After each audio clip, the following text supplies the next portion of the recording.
ಸೊಸೆ ಸೊಸೆ ಸೊಸೆ ಸೊಸೆ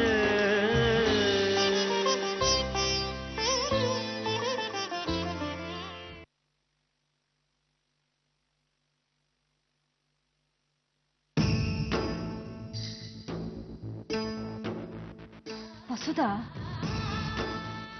ಏನಮ್ಮ? ಮೊದ್ಲಿನ ತರ ಪಟಪಟ ಅಂತ ಮಾತಾಡ್ಕೊಂಡಿರೆ, ಈಗೆಲ್ಲ ಸರಿ ಹೋಗಿದ್ಯಲ್ಲ? ಸರಿ ಮಾಡಿದವರು ನೀವಲ್ವಲ್ಲ? ಅಲ್ಲ ಕಣೆ, ಆ ದೇವ್ರು ಸರಿ ಮಾಡೋ ಕಾಲಕ್ಕೆ ಎಲ್ಲಾನು ದೇವ್ರೆ ಸರಿ ಮಾಡ್ತಾನೆ ಅಂತ ಎಲ್ಲ ಅವನ ಮೇಲೆ ಹಾಕಿ ಕೂತ್ಕೋಬೇಡಮ್ಮ. ಮನುಷ್ಯ ಪ್ರಯತ್ನನೂ ಬೇಕಲ್ವಾ? ನಾವು ಪ್ರಯತ್ನ ಪಟ್ವಲ್ಲೇ. ಹಾ ಪಟ್ರಿ, ಆದ್ರೆ ಅದು ಬೇಟೆ ಇರೋ ದಾರಿಲಿತ್ತು. ನನ್ನ ಜೀವನ ಹಾಳಾಗೋ ಮಟ್ಟಿಗೆ ಹೋಗಿತ್ತು. ಒಳ್ಳೇದು ಅನ್ನೋದು ಮತ್ತೊಬ್ಬರಿಗೆ ಕೆಟ್ಟದ್ ಮಾಡೋದ್ರಿಂದ ಸಿಗೋದಿಲ್ಲ. ಆ ಸತ್ಯ ನಿಮಗೆ ಗೊತ್ತಾಗ್ಲಿಲ್ವೇನಮ್ಮ? ಏನು ತೋಚದೆ ಹೋದಾಗ ಯಾರು ಏನ್ ಹೇಳ್ತಾರೋ ಅದೇ ಸರಿ ಅನ್ನಿಸ್ಬಿಡುತ್ತೆ ಕಣೆ. ನನ್ಗೂ ಹಾಗೆ ಆಯ್ತು, ಏನು ತೋಚದೆ ಹೋಯ್ತು ಕಣೆ. ಹಾಗಂತ ಹೆನ್ರಿ, ಕೊನೆಯಲ್ಲೊಂದು ಸಿಡಿ ತಗೊಂಡಲ್ಲ, ಅದೇ ತಿಳ್ಕೊಂಡು. ವಸುಧಾ, ನೀನು ನಿದ್ದೆ ಮಾಡಿಲ್ವಾ? ಇಲ್ಲ.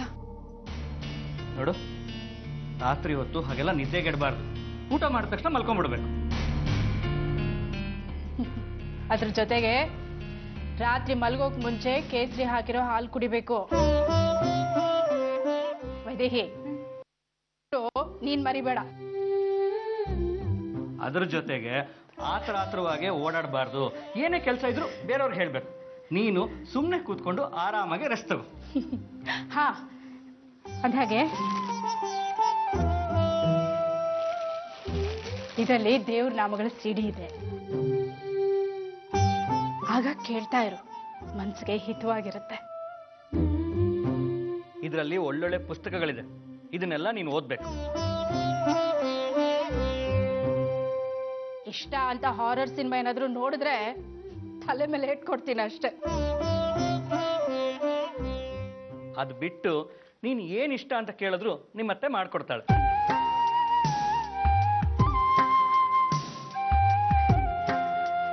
ಇಷ್ಟು ದಿವಸ ವಿಷಯನ ಮುಚ್ಚಿಟ್ಟು ನೀನು ಹೇಗಿರ್ಬೇಕೋ ಹಾಗಿರ್ಲಿಲ್ಲ ವಸುಧಾ. ತಾಯಿ ಆಗೋದು ತುಂಬಾ ದೊಡ್ಡ ವಿಷಯ ನಮ್ಮ. ಅದ್ರ ಮುಂದೆ ಮಿಕ್ಕಿದ್ ಯಾವುದು ಲೆಕ್ಕಕ್ಕೆ ಬರಲ್ಲ.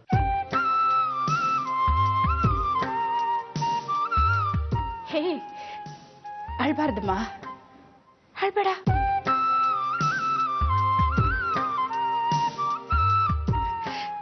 ನೋಡು, ಆ ದೇವ್ರು ಸೃಷ್ಟಿ ಮಾಡೋ ತನ್ನ ಕೆಲಸನ ಕಡಿಮೆ ಮಾಡ್ಕೊಳ್ಳೋದಕ್ಕೋಸ್ಕರ ಆ ಜವಾಬ್ದಾರಿನ ತಾಯಂದ್ರ ಕೊಟ್ಟಿದ್ದಾನೆ.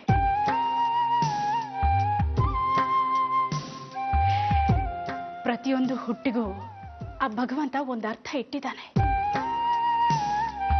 ಆ ಕಾರಣಕ್ಕೆ ಯಾವ ಹುಟ್ಟು ಅಶುದ್ಧ ಅಲ್ಲಮ್ಮ.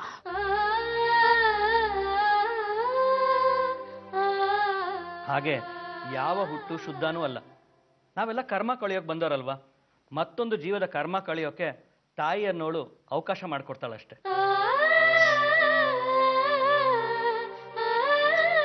ನೀವು ಸರಿ, ಏನಾದ್ರೂ ಒಂದು ಒಳ್ಳೇದು ಮಾತಾಡಿ ಅಂದ್ರೆ ತತ್ವನೇ ಶುರು ಮಾಡ್ಬಿಟ್ರು ನೋಡು. ವಿಷಯ ಗೊತ್ತಿಲ್ಲದೆ ಇಷ್ಟು ದಿವಸ ನಾವು ನಿನ್ನನ್ನ ಚೆನ್ನಾಗಿ ನೋಡ್ಕೊಳಕ್ ಆಗಿರ್ಲಿಲ್ಲ. ಇನ್ ಮುಂದೆ ಆ ತಪ್ಪಾಗಲ್ಲ. Good night. ಮಲ್ಕೋ, ನೋಡ್ಕೋ.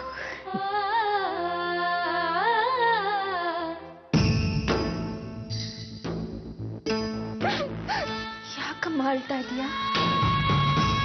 ಏನಾಯ್ತು? ತಪ್ಪು ಮಾಡ್ಬಿಟ್ಟೆ ಕಣೆ, ತುಂಬಾ ದೊಡ್ಡ ತಪ್ಪು ಮಾಡ್ಬಿಟ್ಟೆ ಕಣೆ.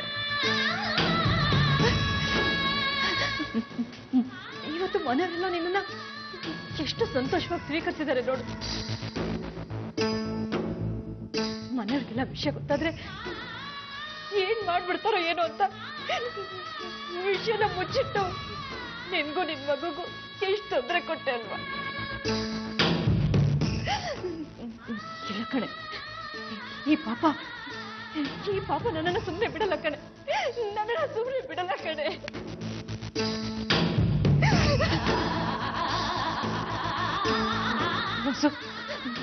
ದಯವಿಟ್ಟು ನನ್ನ ಕ್ಷಮಿಸ್ಬಿಡ, ದಯವಿಟ್ಟು ನನ್ನ ಕ್ಷಮಿಸ್ಬಿಡ, ನನ್ನ ಕ್ಷಮಿಸ್. ಯಾರನ್ನ ಕ್ಷಮಿಸ್ಬೇಕು ಅಂತ ಗೊತ್ತಾಗ್ತಿಲ್ಲ ಅಮ್ಮ. ಆದ್ರೆ ಮತ್ತೆ ನನ್ನ ಜೀವನ ಸರಿ ಹೋಗೋ ಮಟ್ಟಕ್ಕೆ ಬಂದಿದೆ. ದಾರಿ ತಪ್ಪಿ ಮಗುನ್ ಹೆತ್ರು ಆ ಮಗುಗೆ ಒಳ್ಳೆ ದಾರಿ ಮಾಡ್ಕೊಡೋದು ತಾಯಿ ಕರ್ತವ್ಯ ಅಲ್ವೇನಮ್ಮ? ಹೌದು ಕಣೆ, ಈ ವಿಷಯದಲ್ಲಿ ನಾನು ಸೋತ್ಬಿಟ್ಟೆ. ಚಿಕ್ಕವಳಿಂದ ಬುದ್ಧಿ ಹೇಳ್ಸ್ಕೋಬೇಕಾಯ್ತು ನೋಡು.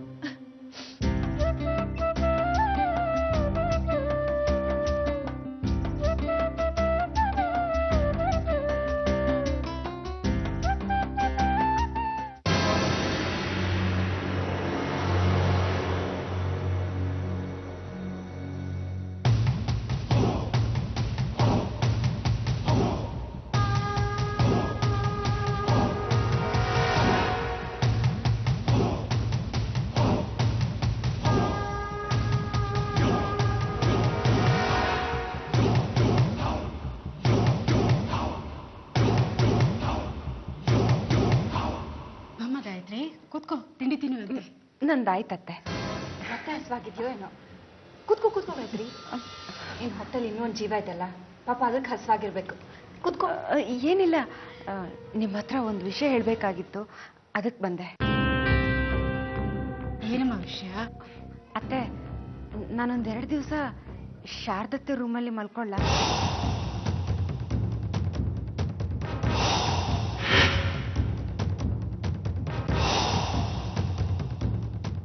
ನಾನು ಹೇಳೋ ಮಾತನ್ನ ಚಾಚು ತಪ್ಪದೆ ಪಾಲಿಸ್ತಿದ್ದಾಳೆ ಅಂದ್ರೆ ಖಂಡಿತ ಇವ್ರ ಮನಸ್ಸಲ್ಲಿ ಭಯ ಹುಟ್ಟಿದೆ. ಯಾಕೆ? ಏನಾಯ್ತು ಗಾಯತ್ರಿ? ಇಷ್ಟಕ್ಕೂ ನೀನ್ಯಾಕೆ ಶಾರದತ್ಗೆ ರೂಮ್ನಲ್ಲಿ ಮಲ್ಕೋಬೇಕು? ಅಲ್ಲ, ಅದು ಹೇಗೂ ಚಿಕ್ಕ ಮಾವ ಅಲ್ಲಿ ಮಲಗ್ತಿಲ್ವಲ್ಲ. ವಿವೇಕ್ ಮಲಗ್ತಿಲ್ಲ, ಮಲ್ಗೋದು ಇಲ್ಲ.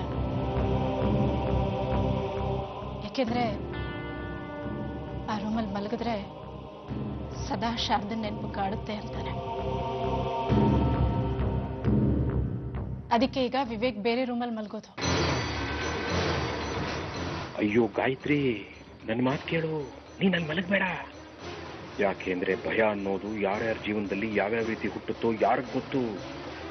ಆರಾಮಾಗಿ ನಿನ್ ಗಂಡನ ಜೊತೆ ರೂಮಲ್ಲೇ ಇದ್ಬಿಡು. ಇದ್ದಕ್ಕಿದ್ದ ಹಾಗೆ ಇಂಥ ಆಲೋಚನೆ ಈ ಮನಸ್ಸಲ್ಲಿ ಯಾಕಪ್ಪ ಬಂತು ದೇವ್ರೆ? ಮಲಗ್ಲಿ, ಈ ಅಂಜಲಿ ಅಲ್ಲೇ ಹೋಗಿ ಮಲಗ್ಲಿ. ಶಾರದಕ್ಕ, ನೀವು ಆತ್ಮದ ರೂಪದಲ್ಲಾದ್ರೂ ಬಂದು ಇವಳು ಬುದ್ಧಿ ಕಲಿಸ್ಬೇಕು ನೋಡಿ. ಆದ್ರೂ ನನಗ್ಯಾಕೋ ಅಲ್ಲೇ ಮಲ್ಕೋಬೇಕು ಅಂತ ಅನಿಸ್ತಿದೆ. ಅನ್ಸತ್ ತಪ್ಪಲ್ಲಮ್ಮ, ಆದ್ರೆ ಅದಕ್ಕೂ ಒಂದು ಕಾರಣ ಅಂತ ಇರ್ಬೇಕಲ್ಲ. ಕಾರಣ ಇಲ್ದಿದ್ರು ಪರವಾಗಿಲ್ಲ, ಒಪ್ಕೊಳ್ಳಿ. ಹೇಳು ಗಾಯತ್ರಿ, ನೀನು ಶಾರದಾ ಅತ್ತಿಗೆ ರೂಮ್ನಲ್ಲೇ ಯಾಕೆ ಮಲ್ಕೋಬೇಕು ಅಂತ ಹೇಳ್ತಿದ್ಯಾ? ಅವರಪ್ಪಂಗೆ ಏನಾಗುತ್ತೋ ಅನ್ನೋ ಭಯ, ಆದ್ರೆ ಅದ್ರ ಬದಲು ಇವಳಿಗೆ ಏನ್ ಹೇಳ್ತಾಳೆ ಅನ್ನೋದೇ ಕುತೂಹಲ. ಅದು ಅದು ನಿನ್ನೆ ನನ್ಗೊಂದು ಕನ್ಸು ಬಿತ್ತು. ಕನ್ಸಲ್ಲಿ ಶಾರದತ್ತೆ ಬಂದಿದ್ರು. ನಿಂತಲ್ಲೇ ಕಥೆ ಕಟ್ಟೋ ಕಲೆ ನಿನ್ನಿಂದ ಕಲಿಬೇಕು. ಹೌದಾ? ಹಾ ಹೌದು. ಪಾಪ ಅವರಿಗೆ ನೋವಾಗ್ತಿದ್ಯಂತೆ. ಒಗ್ಗಟ್ಟು ಕುಟುಂಬದಲ್ಲಿರೋ ಸಂತೋಷ ಸತ್ತು ಸ್ವರ್ಗ ಸೇರಿದ್ರು ಸಿಗೋದಿಲ್ಲ ಅಂತ ಹೇಳಿದ್ರು. ಅವ್ರಿಗೆ ಮತ್ತೆ ಈ ಮನೆಗೆ ಬರೋ ಆಸೆ ಆಗ್ತಿದ್ಯಂತೆ. ಎಲ್ಲಿಂದಮ್ಮ ಬರಬೇಕು? ಒಂದ್ಸಲ ಪ್ರಾಣ ಹೋದ್ಮೇಲೆ ಮತ್ತೆ ಆ ಪ್ರಾಣನ ವಾಪಸ್ ಕೊಡೋ ಬುದ್ಧಿ ಭಗವಂತನ್ಗಿಲ್ವೇ? ಭಗವಂತನಿಗೆ ಬುದ್ಧಿ ಇಲ್ಲದೆ ಇರ್ಬೋದು, ಆದ್ರೆ ದಾರಿ ಇದೆಯಲ್ಲ. ಆ ದಾರಿನೂ ನಾನ್ ಹೇಳಿದ್ದಲ್ಲ, ಶಾರದತ್ತೇನೆ ಹೇಳಿದ್ದು. ಅಂದ್ರೆ ಒಂದೆರಡು ದಿವಸ ನನ್ನ ರೂಮಲ್ಲಿ ಬಂದು ಮಲ್ಕೋ, ನಾನ್ ನಿನ್ನ ಹೊಟ್ಟೆಯಲ್ಲಿ ಹುಟ್ಟು ಬಂದು ಈ ಕುಟುಂಬ ಸೇರ್ತೀನಿ ಅಂತ ಹೇಳಿದ್ರು.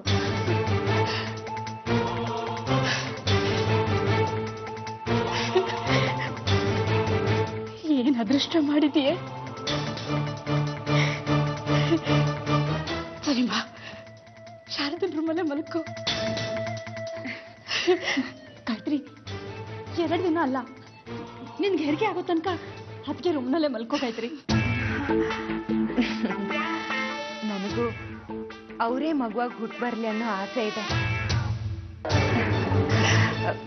ಈ ಕುಟುಂಬದಲ್ಲಿ ಮತ್ತೆ ಒಂದಾಗ್ತಾರೆ ಅನ್ನೋ ಸಂತೋಷಕ್ಕಿಂತ ಬೇರೆ ಏನಿದೆ ಹೇಳಿ? ಹೌದಮ್ಮ, ನಿಜ.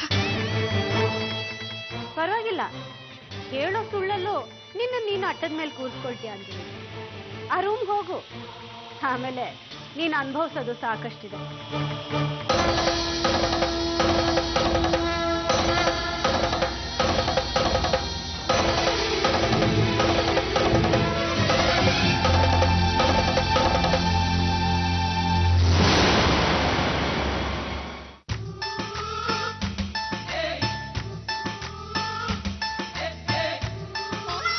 ಬಿಸಿ ಬಿಸಿ ಸುದ್ದಿ, ಅಂಜಲಿ ಕನಸಲ್ಲಿ ಶಾರದಕ್ಕ. ಆದ್ರೆ ಅಷ್ಟೊಂದು ಪ್ರೀತಿಸೋ ವಿವೇಕಾನಂದ ಕನಸಿಗೆ ಅವ್ರು ಒಂದ್ಸತಿನೂ ಬಂದಿರಲ್ವಾ?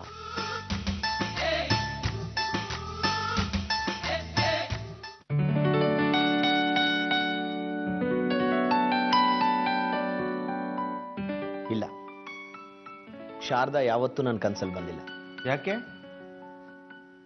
ನನ್ನ ಮನಸ್ಸು ಪೂರ್ತಿ ಅವಳೇ ತುಂಬಿಕೊಂಡಿದ್ದಾಳೆ ಕಣ. ಓ, ಮನ್ಸಲ್ಲಿದ್ರೆ ಕನ್ಸಲ್ಲಿ ಬರಲ್ಲ. ಯಾರ ಮನ್ಸಲ್ಲಿರಲ್ವೋ ಅವ್ರ ಕನ್ಸಿಗೆ ಹೋಗ್ತಾರೆ ಅಂತನಾ ನಿಮ್ ಲೆಕ್ಕ? ಲೇ ದಡ್ಡ, ಭಾವನೆಗಳನ್ನ ತಕ್ಕಡಿಲಿ ಹಾಕಿ ತೂಕ ಮಾಡೋಕ್ಕಾಗಲ್ಲ. ಹಾಗೆ ಪುಸ್ತಕದಲ್ಲಿ ಬರೆದು ಲೆಕ್ಕನೂ ಇಡೋಕ್ಕಾಗಲ್ಲ. ಅದು ಒಬ್ಬೊಬ್ಬರ ಅನುಭವಕ್ಕೆ ಬಿಟ್ಟಿದಷ್ಟೇ. ಹಾಗಲ್ಲ, ಸ್ವಂತ ಗಂಡನ ಕನ್ಸಲ್ಲಿ ಬರದೆ ಬೇರೆಯವ್ರ ಕನ್ಸಲ್ಲಿ ಬಂದ್ರು ಅನ್ನೋದನ್ನ ಕೇಳಿ ತುಂಬಾ ಬೇಜಾರಾಯ್ತು. ಅವರು ನಿಮ್ಮ ಕನ್ಸಲ್ಲೇ ಬಂದು ನಿಮ್ಮ ಮಗನ ಮಗಳಾಗಿ ಹುಡ್ತೀನಿ ಅಂತ ಶಾರದಕ್ಕ ನಿಮ್ಮ ಹತ್ರನೇ ಹೇಳ್ಬೋದಾಯ್ತಲ್ಲ ಅಂದೆ. ಯಾಕೆಂದ್ರೆ ಕೀರ್ತಮ್ಮನು ಗರ್ಭಿಣಿ ಅಲ್ವಾ? ಈಗ ಬಾಯಿ ಮುಚ್ಕೊಂಡು ಹೋಗಿ ನಿನ್ನ ಕೆಲಸ ನೋಡ್ತೀಯಾ? ತರಲೆ ಎಲ್ಲ ಮಾತಾಡಬೇಡ. ಆಯ್ತು ಬಿಡಿ. ಅಣ್ಣ, ಇನ್ನೊಂದು ಅನುಮಾನ. ನಾನು ಶಾರದಕ್ಕನಿಗೆ ಸುಮಾರು ಸೇವೆ ಮಾಡಿದ್ದೀನಿ, ಮತ್ತು ನನ್ನ ಕನ್ಸಲ್ಲಿ ಬರಲೇ ಇಲ್ಲ.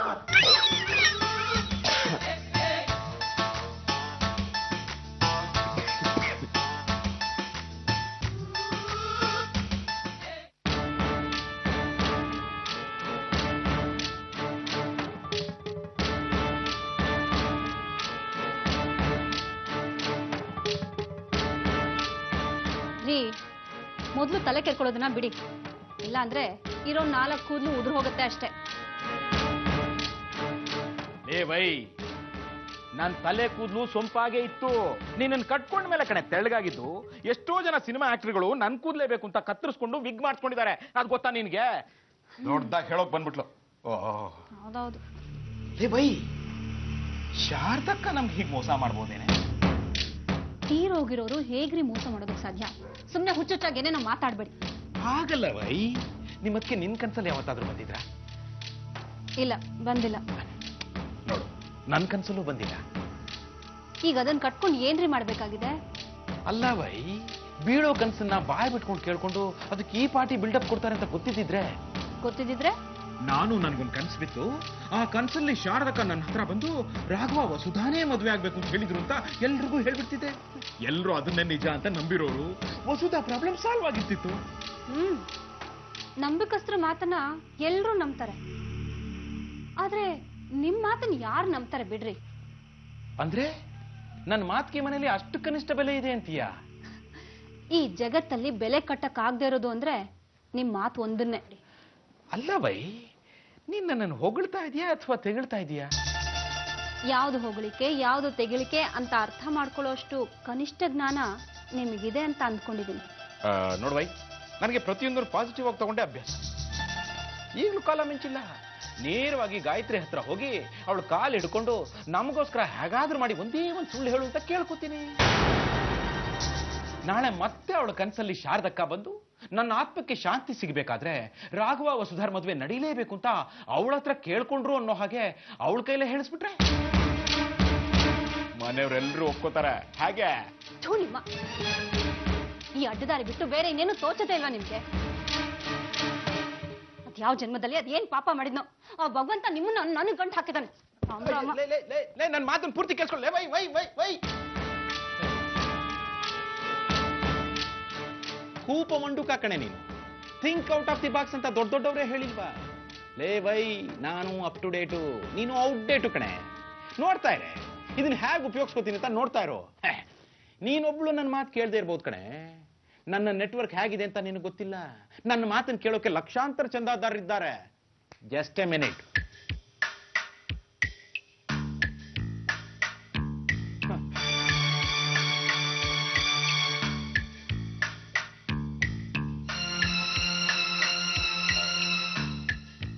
Network problem. I try once again.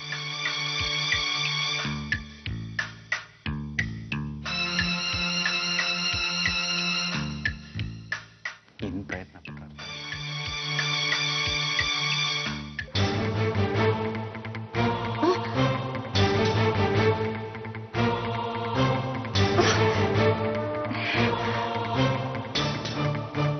ಕೀರ್ತಿ, ನಿನ್ನ ಸೇಡನ್ನ ಈ ರೀತಿನೂ ತೀರಿಸ್ಕೋಬಹುದು ಅಂತ ನನಗೆ ಗೊತ್ತೇ ಇರ್ಲಿಲ್ಲ ಕಣೆ. ಇನ್ನೊಂದ್ 2 ದಿವಸ ನಾನು ಈ ರೂಮಲ್ಲಿ ಒದ್ದಾಡಿ ಸಾಯ್ಬೇಕನ್ನೋದು ನಿನ್ನ ಆಸೆ ಅನ್ಸುತ್ತೆ. ಗಾಯತ್ರಿ, ಅಲ್ಲಮ್ಮ, ಇಷ್ಟು ದೊಡ್ಡ ಬ್ಯಾಗ್ನ ನೀನ್ ಯಾಕೆ ಹೊತ್ಕೊಂಡ್ ಬರಕ್ ಹೋದೆ? ಮಾರುತಿಗೆ ಹೇಳಿದ್ರೆ ತರ್ತಿರ್ಲಿಲ್ವಾ? ಅಯ್ಯೋ ಪರವಾಗಿಲ್ಲ ಬಿಡಿ ಅತ್ತೆ. ಏನಮ್ಮ, ಅಂತೂ ಶಾರದಾ ನಿನ್ ಹೊಟ್ಟೆಲ್ ಮಗುವಾಗಿ ಹುಟ್ಟಿ ಮತ್ತೆ ಈ ಮನೆಗೆ ಸೇರ್ತಾಳೆ ಅನ್ನೋದೇ ಸಂತೋಷ ನಮ್ಗೆಲ್ಲ. ಅದಕ್ಕೆ ನಿನಗೋಸ್ಕರ ಒಂದು ತಗೊಂಡ್ ಬಂದಿದ್ದೀನಿ. ಇಲ್ಲಿ ನೋಡು.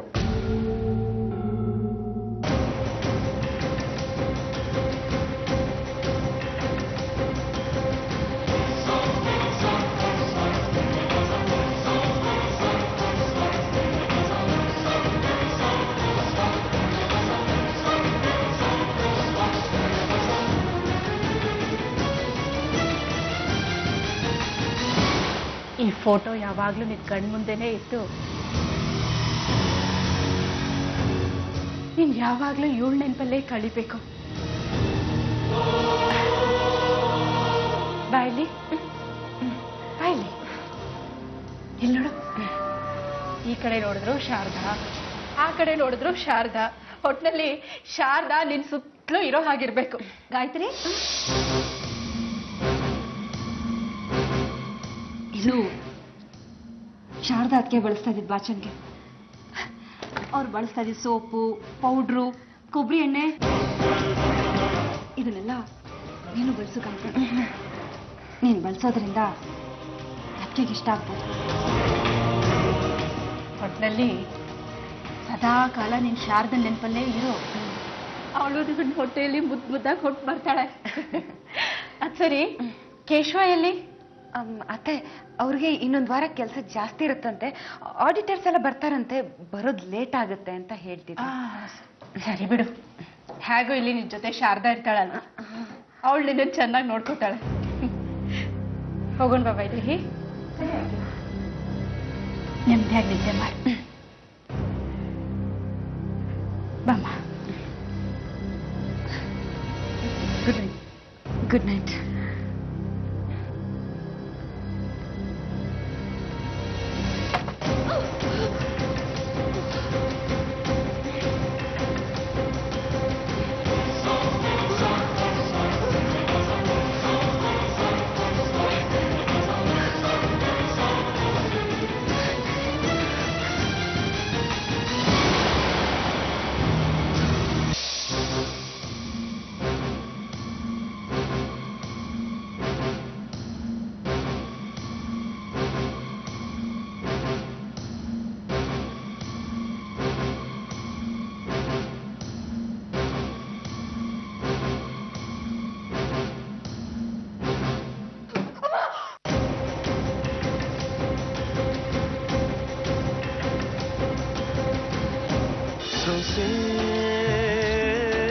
ಸೊಸೆ